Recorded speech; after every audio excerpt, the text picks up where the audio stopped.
There is a leak. Whoops. Okay. It's only there.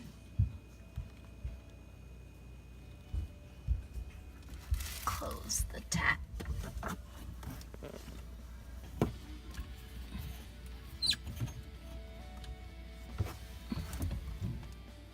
So this is a quick fix, I hope, because none of the stores have the tubing, otherwise gotta wait a week. So let's see. Make sure to unplug the refrigerator. Put a towel on the floor. The water from the tube is gonna leak.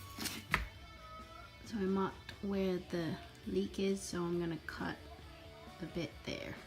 Instead of using a Stanley knife, I'm gonna use this sharp scissors.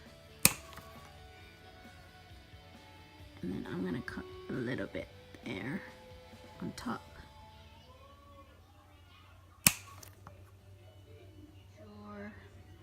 Make sure you cut the tube square. Hopefully this fits. So you're supposed to push it until it bottoms out, apparently.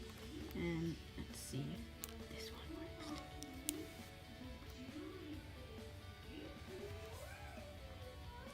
Feels tight.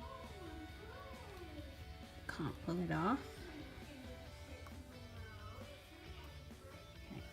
Water didn't go everywhere. I'll put this back on.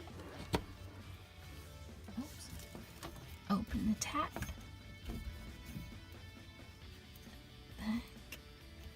This works. My assistant is...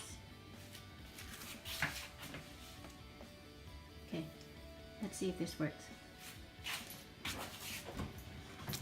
Oh, no, it's not. Stop. Honey, I didn't push it all the way in to the connector, or the, what is it called? Coupler? Okay, let's try again. Yay, it's working! This was my $4.75 fix from Lowe's. And the part was from SharkBite.